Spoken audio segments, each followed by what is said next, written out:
You said earlier that I was painfully pessimistic, Camille. And here's where I want to be a little bit more apocalyptic. If you're an American or a Japanese or a German automaker, it takes you something like 6 years to conceptualize a new vehicle brand, a new vehicle model, and then actually get that out to the market, into the streets where people are driving it. In China, the statistic is something like 18 months to 2 years. China built its very first highway in the year 1993. 18 years later, China built one America's worth of highways. 9 years after that, it built another America's worth of highways. China has built essentially one New York City plus a Boston's worth of housing every single year for roughly the last 30 years.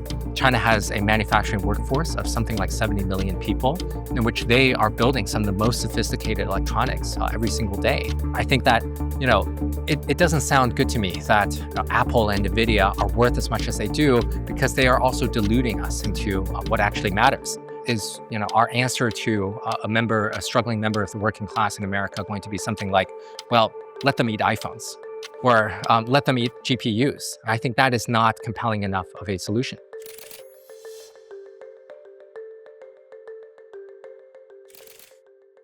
Dan, I'm delighted to be here in conversation with you. I want to commend you on what I think is a really interesting and compelling book that offers a different perspective on China and the U.S. Most of the time, you encounter these conversations about U.S.-China relations, and it's all about the geopolitical rivalry, the fight, who is going to win, who's going to lose. I think a kind of patient, thoughtful appraisal of the differences between these two important, quintessential powers is something that was long overdue. And I think just to get us started here, well, two things actually, really quickly. One, Dan's book is something that it sounds like a lot of you have read already. Some of you haven't.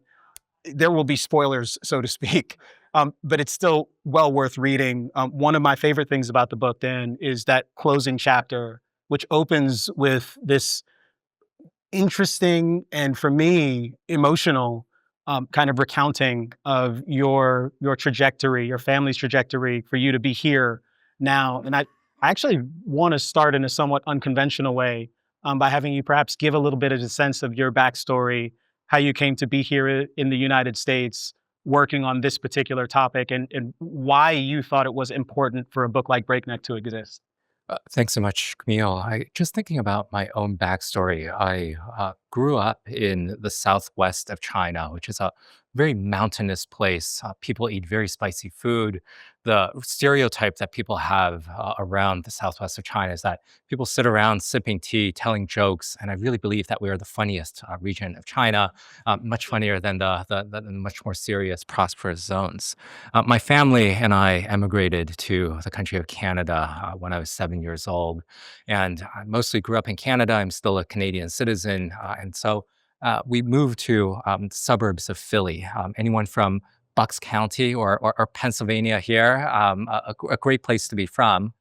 And so we have been thinking a lot about what it was like for us to move out of China right before essentially the Chinese economy took off in a really big way to enrich quite a lot of people, introduce more novel forms of repression at the same time, and thinking a lot about what is really quintessentially different between the U.S. and China.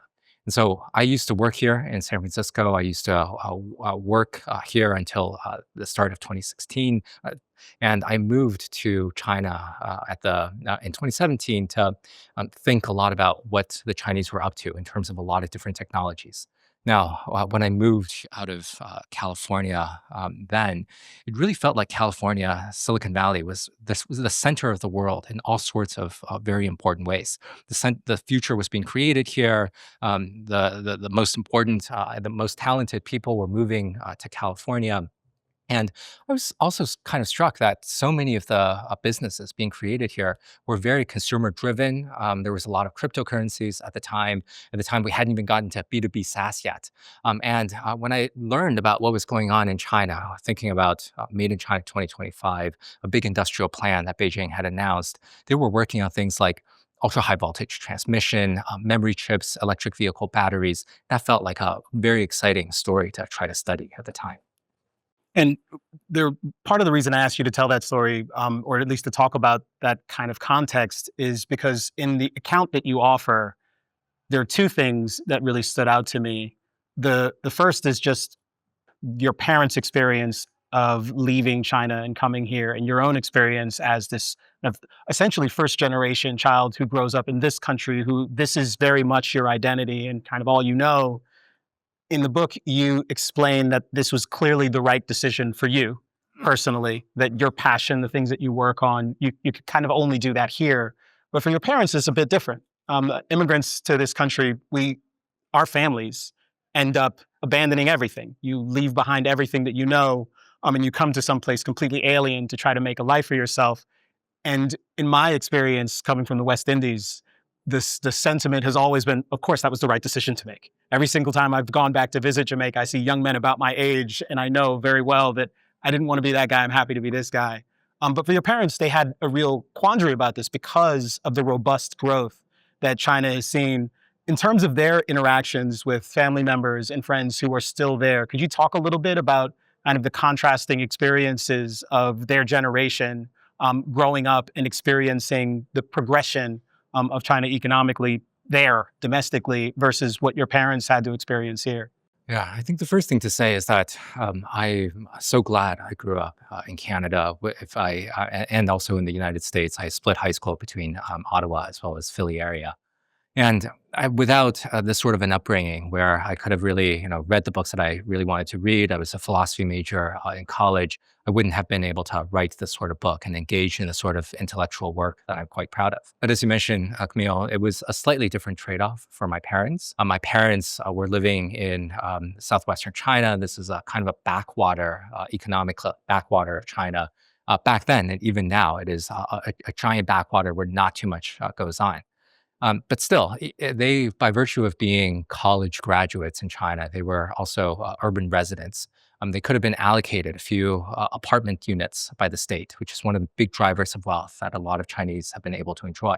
If you are a resident of a first tier city like Beijing or Shanghai, you were able to liquidate just one of your apartments, and then you could send your kid off to college, a private university in the US and to something like USC, give her an apartment as well, and give her a Mercedes as well for her to drive around.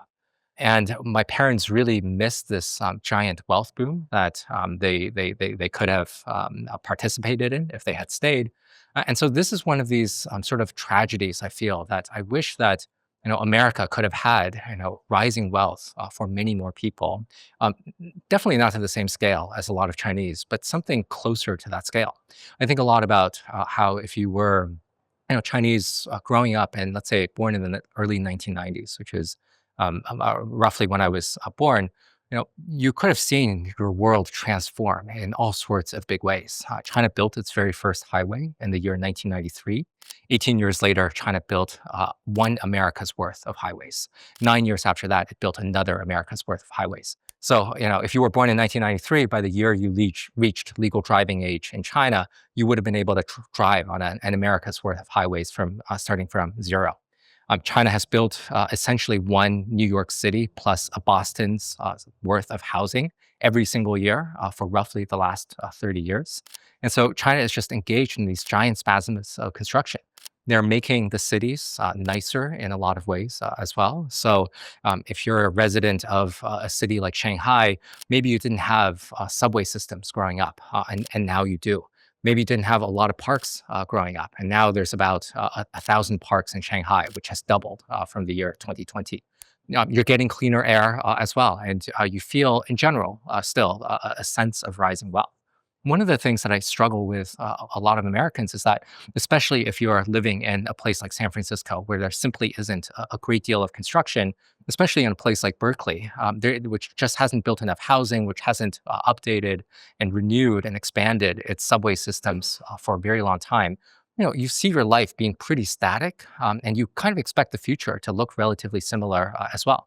So maybe you lose a McDonald's and then you gain a Dunkin' Donuts, but I think there's a little bit more to life than that.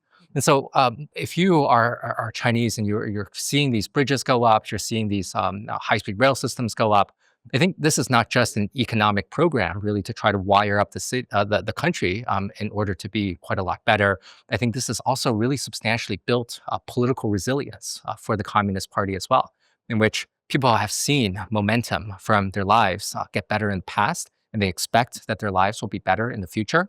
And this is what I wish for a lot more Americans, because my parents have are now in suburban Philly, which I think is pleasant but extremely boring.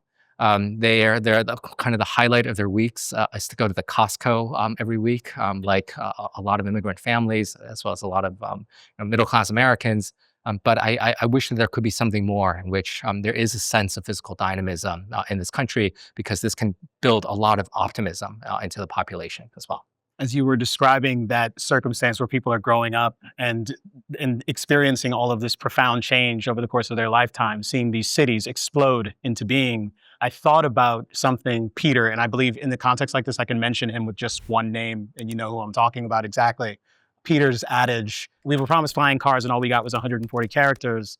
They've got their flying cars.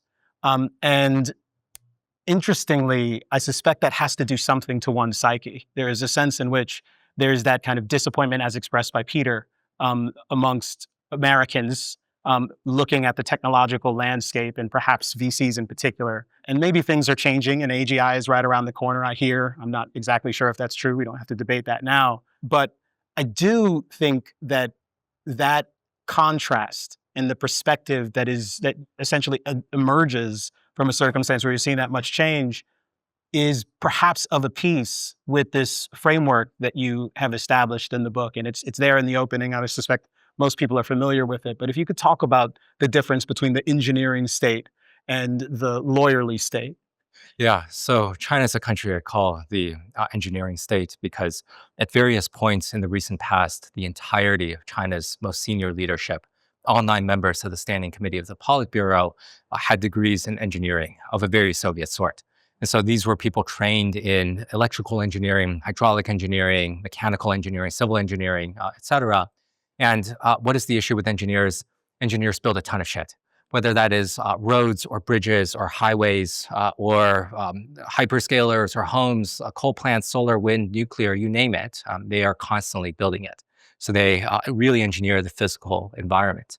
I contrast that with the United States, which I call the lawyerly society, because I moved from China to the US at the start of 2023 to be a fellow at the Yale Law School.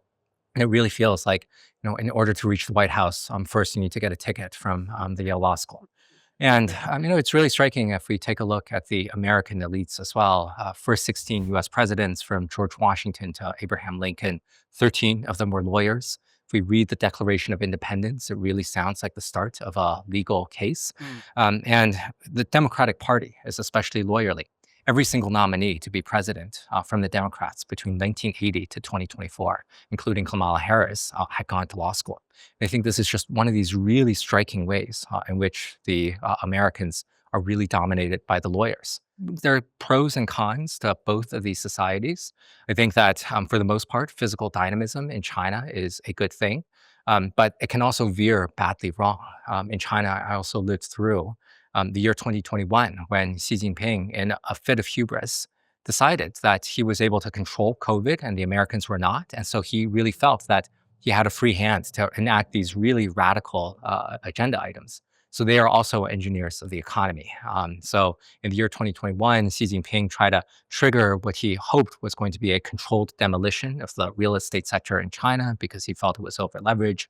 And he really tried to push a lot of smart people away from working in cryptocurrencies or companies in financial services or video games, away from these frivolous activities into more strategic technologies like semiconductors and aviation, really to try to make them work on strategic technologies instead. China is also really made up of engineers of the soul. So I spend a lot of time thinking about social engineering projects like the one child policy, as well as zero COVID, in which the numbers right there in the name. There's no ambiguity about what these policies could possibly mean if you're an enforcer from the bureaucracy. And so, China is made up of physical engineers, it's made up of economic engineers, it is made up of engineers of the soul. After 6 years of living in China, including throughout the entirety of zero COVID, I thought that engineers are a little bit much. I started to crave the pluralism that's available in the United States. I started to crave speech. I craved the ability to buy books once more.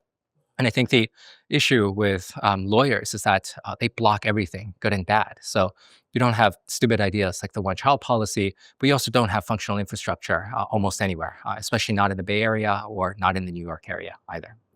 This particular conference has a number of sponsors, and I think in the progress movement, broadly speaking, it is probably fair to say that like classical liberals, people who favor free markets, are going to be over. It's going to over-index for them, and as such, I can imagine a story that someone with those inclinations might tell about how China achieved the prosperity it did, despite the fact that it has all of this kind of central planning that you just described. And that story might go something like, well, sure, they've got a bunch of engineers, but once they get into government and in power and they're kind of fighting out, duking it out amongst the different factions of the CCP, ultimately they're just bureaucrats. And all of that kind of pushing things around and trying to engineer particular outcomes, I don't know how well that's going to work out in the long run, but to the extent they've been successful thus far, they're mostly just copying the map that we've laid out for them. Okay, you've built some tall buildings. Okay, you've got some factories. We had factories. You just kind of stole ours.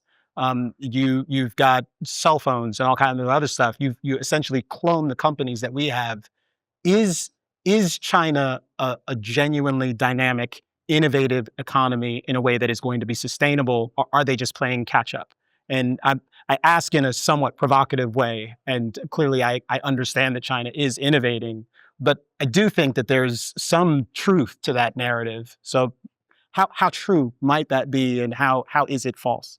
I think that the Chinese are genuinely innovative in all sorts of ways, although I'm not sure how sustainable their innovation is going to be. Now, the first thing I'll say about innovation is, how should we really understand innovation? And here we are thinking about innovation from the Bay Area, and I think the way that most of us think about innovation is to, imagine putting someone like Steve Jobs. We're taking a Steve Jobs, we're putting him in a garage, we're sending some LSD after him, and then an Apple computer comes out. And I think that is one way to understand how innovation works. I think the Chinese way is to treat the production of the computer itself as a part of the innovative process that is going to be very, very important as well.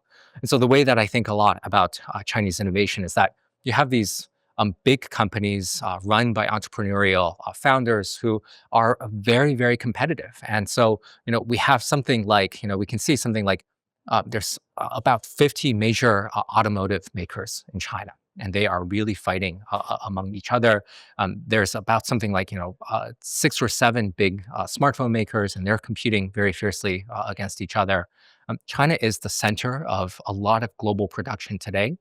China is the center of the production of a lot of electric vehicles, a lot of electronics. Name any item that you want, and China is producing something like a third to two-thirds of a lot of these critical technologies. And I think the way that I really understand Chinese innovation is that it really has two components. The first component here is that there simply is a lot of practice going on in terms of manufacturing a lot of different things. And if you're not manufacturing a lot of these things, if your R&D loop is really cut out from your manufacturing loop, well, I think that practice is really the way to maintain and progress on a lot of different technologies. China has a manufacturing workforce of something like 70 million people, in which they are building some of the most sophisticated electronics every single day. They're trying to solve 3 new problems every day before breakfast. They're not thinking so much about what's going on in the mind of Xi Jinping. They're not thinking so much about what's going on in the mind of Donald Trump. They're just trying to solve a lot of these problems. And once you're in this crucible of trying to make new products and make them better, then it becomes really, really valuable for them to be able to progress up the technological ladder because they have the practice and the Americans don't. The other part that I think is really important in China is that it is a fiercely competitive environment. And so once you have something like 30 to 50 major EV makers, once you have something like a half dozen smartphone brands, they're competing really fiercely amongst themselves. And so, one statistic I think that is out there is that if you're an American or a Japanese or a German automaker, it takes you something like 6 years to conceptualize a new vehicle brand, a new vehicle model, and then actually get that out to the market, into the streets where people are driving it. So it takes about 6 years for Americans to really do that. In China, the statistic is something like 18 months to 2 years. And so, the Chinese haven't, come over to hypnotize a lot of Detroit to make them move slower. The Detroit is kind of just moving slower all on its own, and so is Tesla increasingly in terms of not competing fiercely enough for these sort of things. And so, China is just doing really well by being the center of production, as well as having enough entrepreneurial fire to be super competitive. Could you speak to where these Chinese products are going, especially when we talk about these brands that are competing with very iconic American brands? Tesla has defined the EV market here in the United States, although there's a lot more competition now. But what's happening with Chinese EVs? Where are they being sold? Is it primarily in that domestic market? Similarly with cell phones. I mean, Apple is the kind of iconic cell phone brand, dominates the US market, used to dominate the Chinese market, and no longer does. What's happening there? What's the trajectory look like? And do you have any kind of predictions about what's likely to happen to brands like Tesla, brands like Apple around the world as they continue to face a lot of pressure from the Chinese? Yeah. So my sense is that my feeling is that made in China right now is a sign of quality to me, in the way that made in Japan is a sign of quality to many people. And I expect that in a decade from now, many more people will agree with that assessment. That made in China is going to be a sign of strong quality. Can you say why? I think they are getting better. They're fixing a lot of their quality issues. They are being more innovative. They're introducing better products. And so, if we're thinking again about something like electric vehicles, because they just iterate so much more quickly, they're able to produce cars in something like 2 years, when it takes the Americans something like 6 years. They just have a lot more iteration. They have a lot more product cycles to work off of, such that I think by many accounts, including by the account of the CEO of Ford Motors, the Chinese vehicles are not only better in a lot of ways, they're also cheaper than the American cars because of lower labor costs, as well as greater design. And so I see the American manufacturing sector as being substantially weak and getting even weaker. If we take a look at American apex manufacturers, these are names like Intel, as well as Boeing, as well as Detroit, as well as Tesla. I think all of them have suffered some degree of sorrow over the last few years, and in the case of Detroit, over the last few decades. And I think most of that has not been due to China. I think most of them have been missteps, strategic missteps by themselves. But there's all sorts of ways in which the American manufacturing base looks very broken to me. In the early days of the pandemic, American manufacturers were not able to make relatively simple goods like masks and cotton swabs in quantity. It was mostly up to the Chinese that were able to make these sort of things. That a lot of American manufacturers simply ran out of capacity to make much of many goods at all. A lot of the American defense industrial base looks pretty broken to me. So the U.S. hasn't been able to really raise production of munitions after it shipped a lot of that to Ukraine in its self-defense against Russia.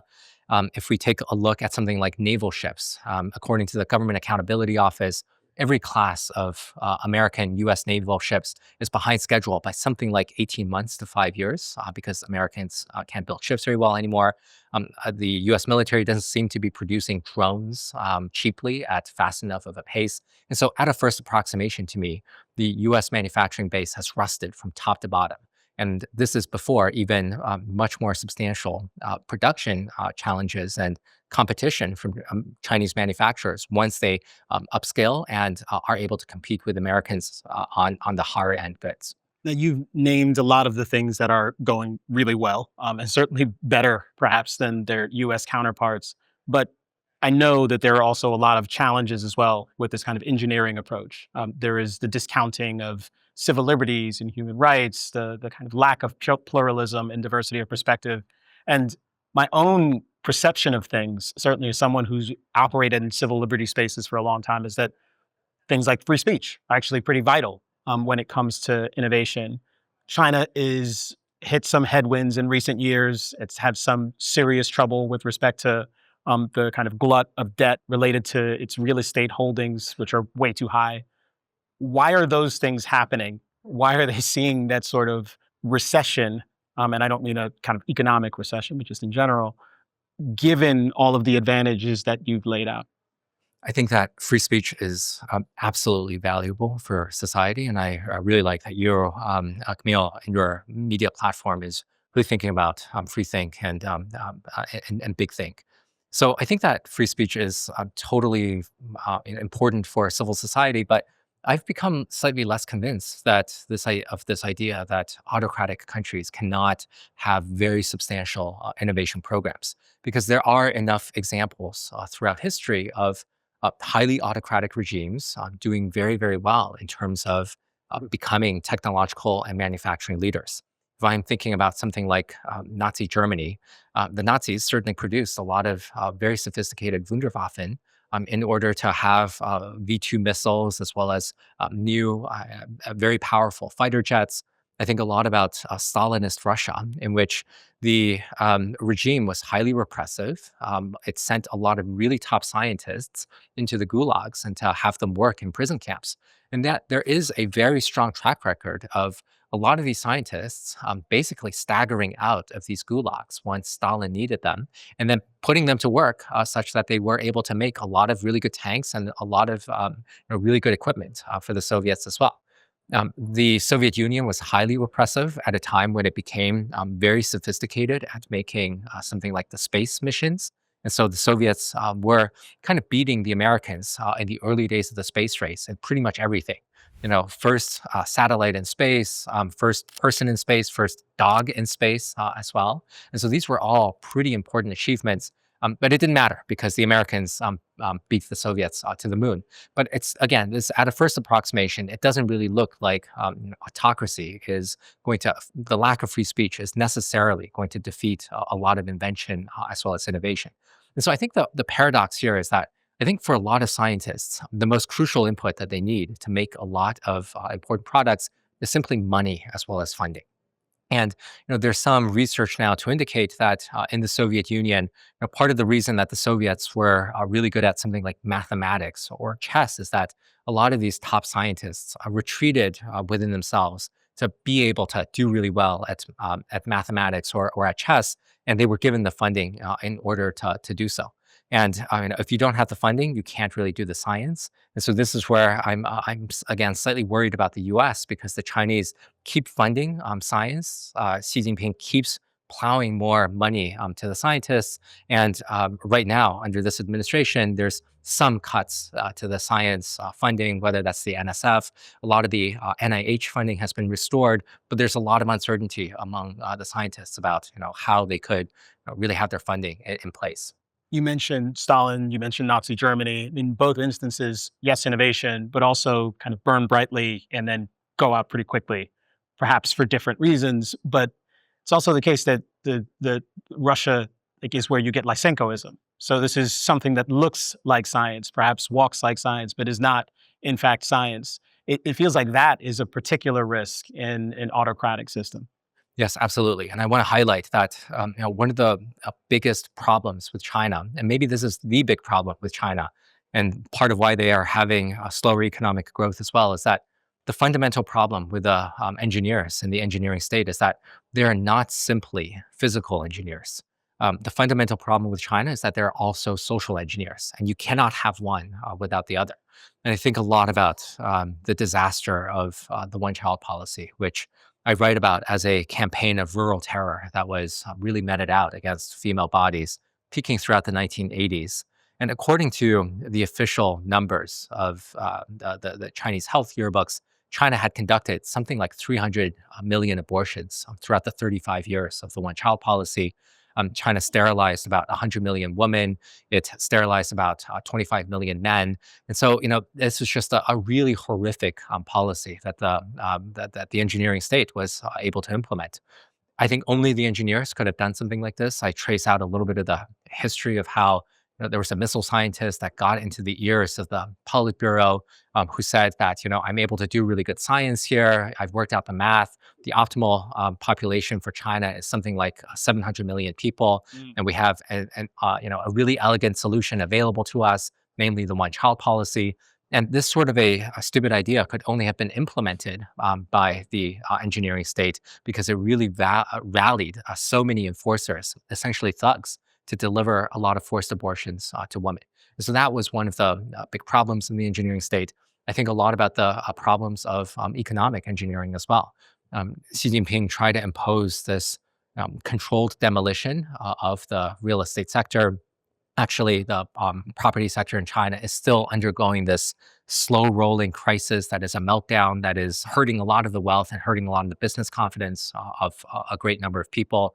I think a lot about how many people are just tired of living in the engineering state, much as I was, that there were something like 13,000 millionaires who departed from China, who emigrated from China in the year 2023. They fled to places like Japan and Singapore and the UK and the US. A lot of creative types have fled to New York, Amsterdam, northern Thailand. I spent a lot of time with people in northern Thailand who are Chinese, who were gathered in a setting much like this one, in which they were giving conferences to each other. They were trading cryptocurrency. They were smoking drugs that are legal in the state of California, really to try to have a good time because they were tired of the engineering state. I think a lot about the fact that in 2024, in certain months, something like 30 to 40,000 Chinese immigrants were being picked up at the U.S.-Mexican border because they were trying to walk across into the U.S. And so, it doesn't sound like a great rejuvenation of the Chinese nation, which is what the Communist Party calls it, when so many people are itching to leave the engineering state. And so, I think that they have a lot of great successes, namely around manufacturing.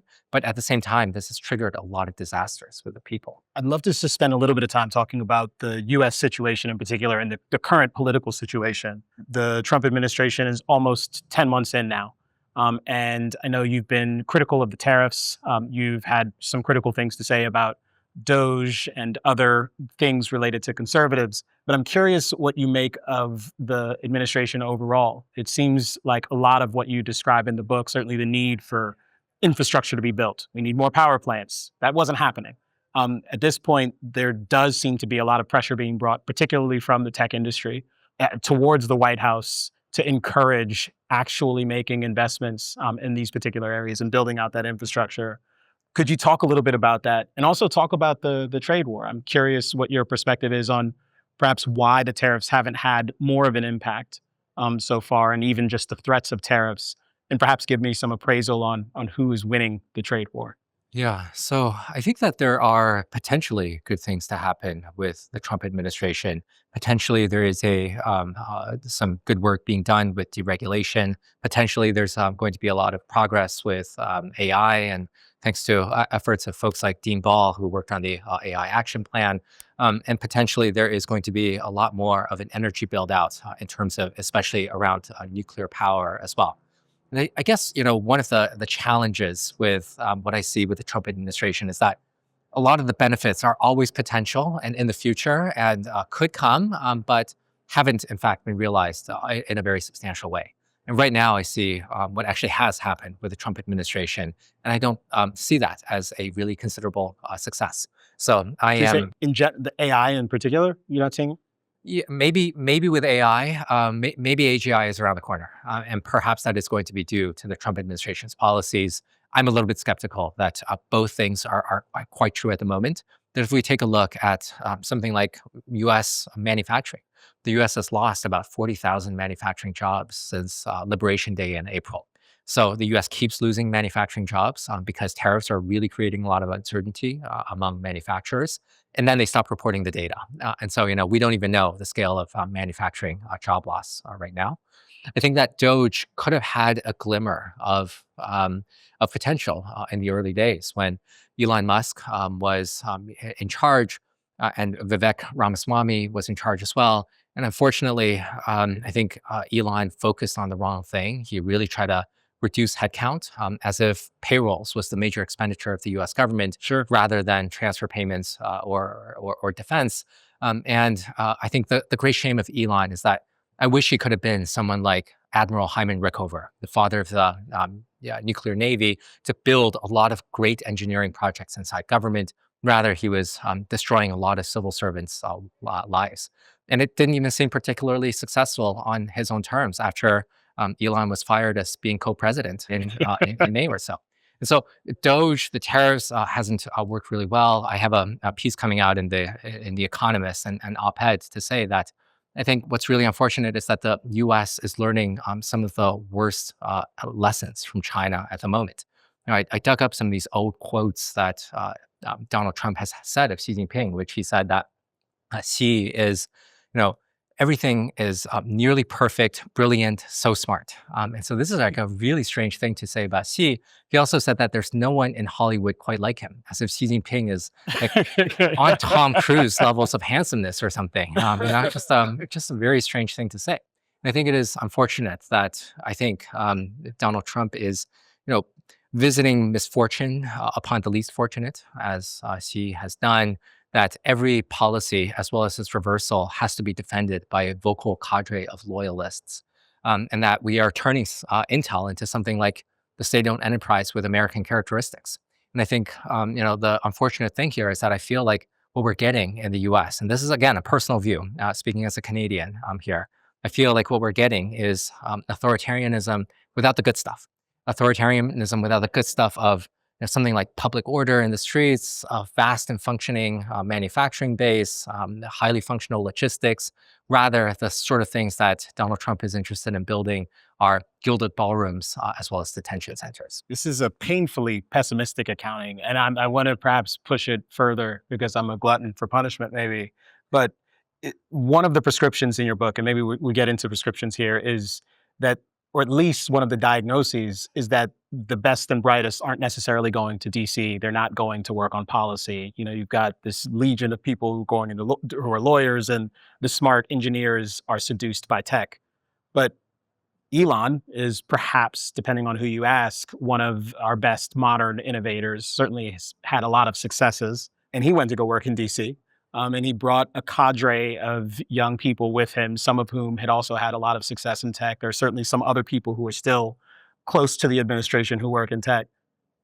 I don't know that that's working out all that great either. And my own perspective, being one of the weirdo libertarian classical liberal sorts, has always been, I want the brightest people to go work in industry. Generally speaking, to the extent the United States has been really successful and has been leading, it seems that it's less about, they're kind of outwitting the regulatory state. They're outwitting the lawyers, so to speak. Is that the wrong way to think about it? Is there something else that these smart engineers ought to be doing when they finally get to Washington? I would love for more smart engineers to move into Washington, D.C., and actually try to run a little bit more of the government.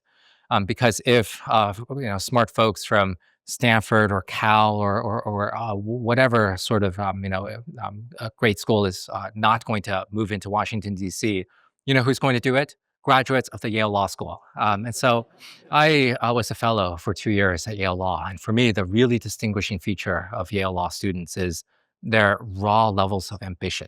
I think Yale Law students are very smart. They're very fun to speak to. And their really distinguishing characteristic is how ambitious they are. And I think there's a lot of folks who treat Yale Law, a JD from Yale Law, as their ticket into the White House, whether that is to be president or some sort of a staffer managing a lot of different things. I'm still really struck by the Biden administration's love for Yale Law. In the Biden administration, some of the most senior people were graduates of Yale Law. I'm thinking about National Security Advisor Jake Sullivan, Commerce Secretary Gina Raimondo, Lena Khan, who ran the FTC, Brian Deese, who ran the Economic Council. And the second to third tier level staffers were also very substantially made up of Yale Law. Now, I don't feel like I need to get too partisan here, but at a first approximation, I would say that the Biden administration did not look like a great success. And they did lose at the ballot box because they alienated quite a lot of people. And, an unfair advantage for a lot of law students is that there's kind of a natural inbuilt pipeline for a lot of law students to enter the federal government, and that is through judiciary clerkships. If you're graduating from law school, you might be able to clerk for a district judge, a federal judge, a Supreme Court justice. That is an option available to you. There's plenty of law student grads who graduate out of law school and then they go work on a campaign as a speechwriter or something. And I think there is no natural inbuilt way for folks who graduate from Cal, folks who graduate from Stanford, really to go into government. That option doesn't really appeal to them. They could be working right here for one of these AI labs to make a lot more money. And I think that there should be, I do want, a degree of, regime change among our elites, a degree of elite recomposition, such that we do have a little bit more diversity in our elites, not just, rule by Yale Law School. There's something you say actually early in the book about the tale of two housing crises, and the kind of housing crisis that most of us are familiar with here in the United States and in California in particular is there's not enough housing, and the housing that exists is way too expensive. The housing crisis in China, on the other hand, is there's way too much housing. People have overinvested in housing. We have ghost cities, and now it's all super duper cheap. Is one of those problems obviously better to have than the other? Yeah, I think that it's obviously better to have cheaper and cheaper housing than to have pricier and pricier housing. I would love to have a housing crisis with Chinese characteristics in America, in which we build a lot of ghost cities, in which we build too many apartments, in which we build a little bit too much infrastructure. Because otherwise, a relevant comparison that I think a lot of is the example of California high speed rail, which Mm. to me is just per se a punchline. It is per se a national humiliation, and I really think that we ought to do something better about California high-speed rail. The year 2008 was a really important year for both China as well as California in terms of high-speed rail. In the year 2008, voters in California approved a referendum to build California high-speed rail between San Francisco as well as Los Angeles. In the year 2008, China actually started construction of high-speed rail between its two main cities, Beijing in the north and Shanghai in the east. Coincidentally, both of these lines would be about the same length once completed. I think that is where the similarities really end. What has happened to China's high-speed rail? 3 years later, they completed it, and according to the government, at a cost of about $40 billion. And according to state media, China's high-speed rail project carried about 1.4 billion passenger trips in the first decade of its operation. How's California high-speed rail doing? A minor segment has been built in the middle of the desert. The first segment is meant to be completed by the year 2030 to 2033 between the cities of Bakersfield and Merced, which are pretty far away from SF and LA. Right now, the cost estimate is about $120 billion. And I would be pretty shocked if any of us were able to take this train, 3 decades after the referendum between SF and LA. And so again, this is where we have like these really striking contrasts between the US and China. They are just much more focused on production. They're much more focused on public works as well as manufacturing. And California is focused on, I'm not sure why. I want to come back to the trains, but to stick with the housing crisis for a minute, the dueling kinds of housing crisis, it isn't binary though, right? There's perhaps some universe of options in between. What should the United States be doing, given what you've talked about here, what you've been examining? Certainly, when I've heard you talk about this, my suspicion before was, well, we just need to adopt a lot of these things from China. But for the most part, it seems like it's the ethos, the aspiration to build things. But that kind of overbuilding, exceptionally wasteful. It may inspire confidence and in the short run, but all of the wealth that is destroyed along the way, it doesn't seem trivial. It doesn't seem trivial, and I think this is where we should praise a little bit of the lawyerly society. I think the benefit of being run by lawyers is that lawyers are a guarantor of some degree of pluralism, and lawyers are a guarantor of wealth. Here we are, thinking about things in the Bay Area. I think the West Coast of America is really the only region in the world that has created several companies worth over trillions of dollars, and that is a remarkable achievement. Nvidia is over $4 trillion. Apple is worth over three, and there's several companies that are worth over one or two as well. So that is pretty important. But I think the problem with the United States, as I see it, is that I think the US is a great place, the best country in the world to be a member of the super rich. If you are among the wealthy in America, you can kind of pretty easily transmute your wealth into some degree of political influence. If you're among the wealthy in the United States, you don't really have to think too much about the housing crisis. You can be a billionaire in New York City and live in one of these super skinny skyscrapers that overlook Central Park. Maybe you have a big house in Atherton, which is where most of the VCs in California live. And my view is that, I think the United States cannot remain a great power if it works especially well for the rich. I think that the middle class need much better levels of housing.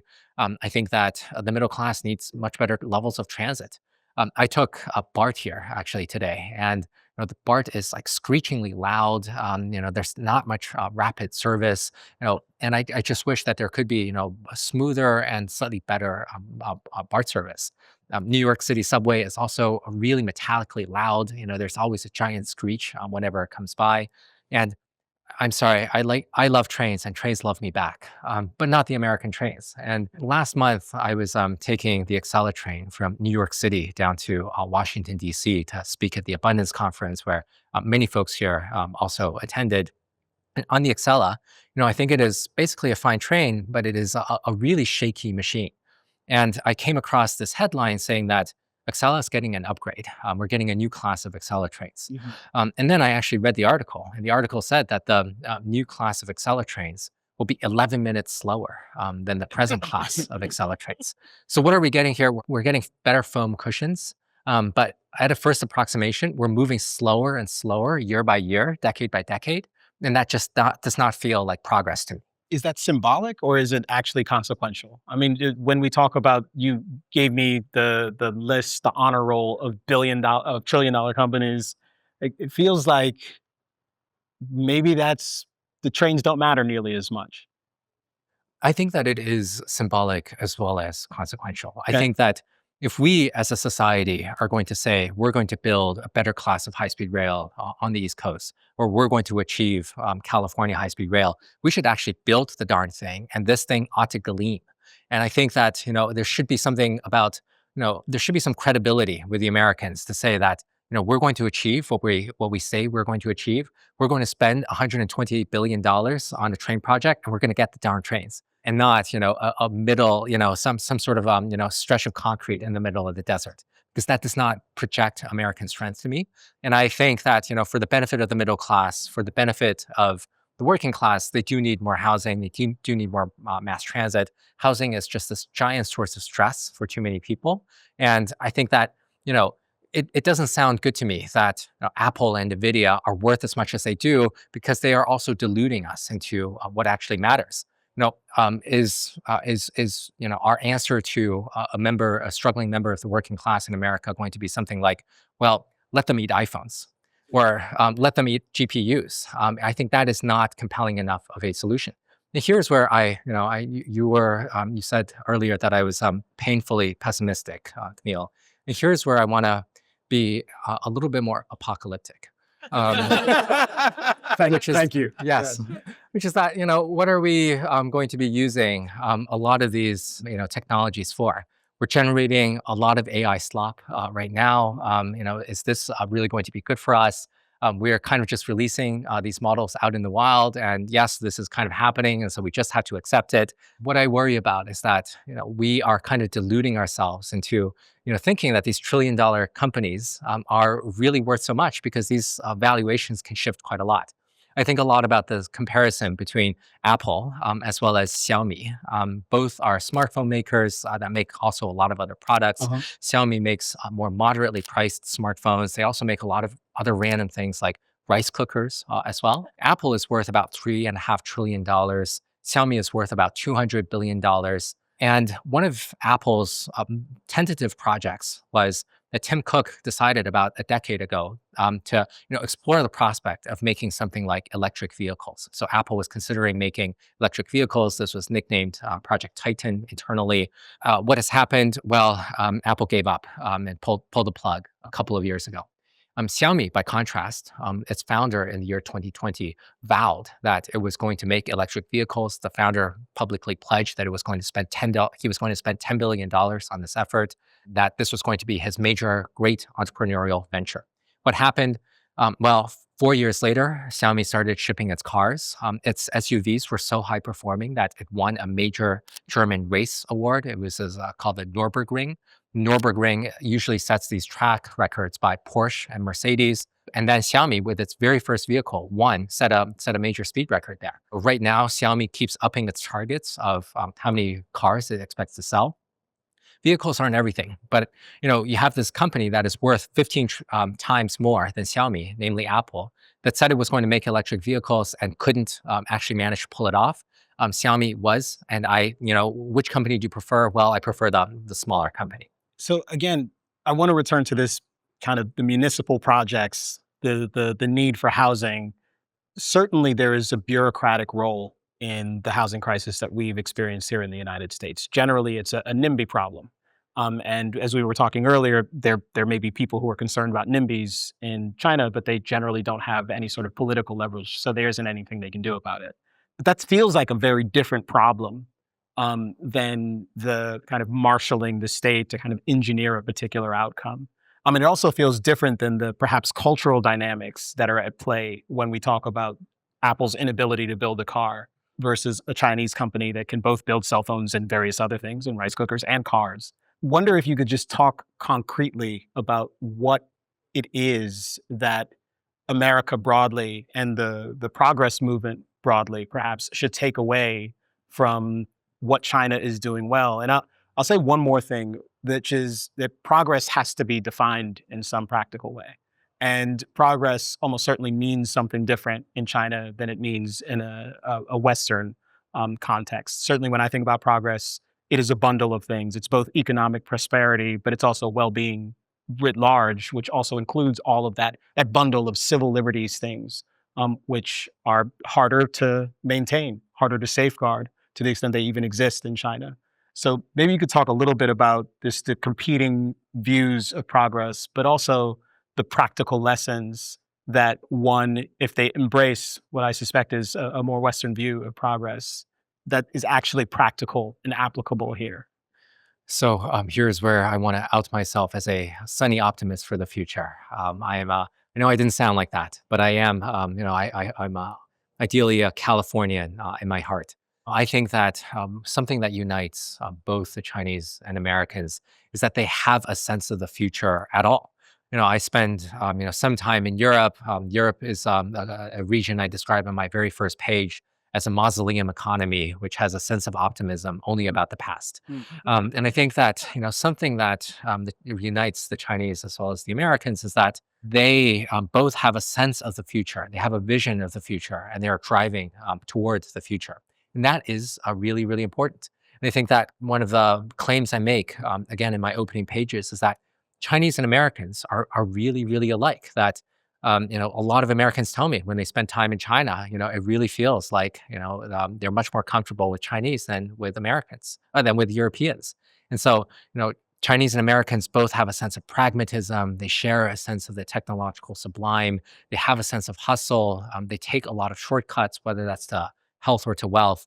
And this is where they have a lot of hustle. This is they American people and as well as businesses, they care about money. They want to make donuts. And governments have this craving for geopolitical power, which they wear sort of on their sleeves. And this is something that I don't perceive very obviously with a lot of Europeans as well as a lot of Canadians. And so, maybe roughly in closing, what I would love is for Chinese and Americans to really recognize their natural affinities for each other. They recognize that they may not necessarily going to get along all the time, but they are a culturally very similar people, and they are both going to be driving progress forward in a lot of very important ways. And what I hope is that both countries are willing to embrace progress. They're willing to embrace development, such that they are going to really change the futures together.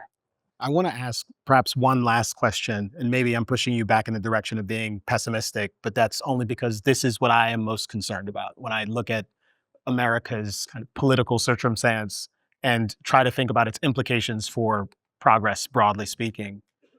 Our politics have become increasingly populist, and there is a real consensus about that between the left and the right. It seems that rather than imagining you can build more wealth, cultivate more wealth, grow the pie.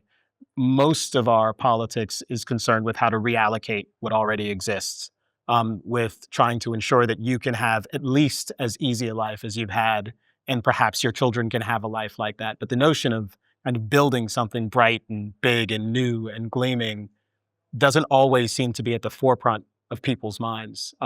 Is that a sense that you would agree is becoming perhaps more well established in the American polity, or not? Well, Camille, seems like you want to drag us into ending on a gloomy, pessimistic, apocalyptic note. Or you can give me something hopeful. And I'm willing to go there. I'm willing to go there. So I think that yes, I am quite worried about the future, mostly because just on this narrow issue of manufacturing. If I think that China will not surpass the United States as the global superpower, because the United States is also a financial superpower. It is also a cultural superpower. It is also a diplomatic superpower. And I think the engineering state is not able to do these sort of things very well. They'll never become, for example, a financial superpower because they are so vested in capital controls that is anathema to a lot of investors. But there is one thing that China is able to do very well, which is advanced manufacturing. And what I'm really nervous of is that China gets better at advanced manufacturing. The U.S. never really gets its act together. Right now, the U.S. has about 12 million manufacturing workers, and could I see that going down? Yeah, maybe it goes down by a few million more over the next decade because of tariffs, poor policies, as well as direct competition by the Chinese. And I fear that as the economy weakens with this politically important constituency that is, pretty important in especially the Midwest, I think that if our economy does not get stronger, our politics will also not get better. And with that, there's going to be a lot more populism, perhaps, tensions, as well as possibility of greater violence. And so I am, and that is kind of the big thing that I'm very nervous of. Great. And on that optimistic note, I want to thank you, Dan, for sharing your perspective on things. I think it's fascinating. Thank you very much, Camille.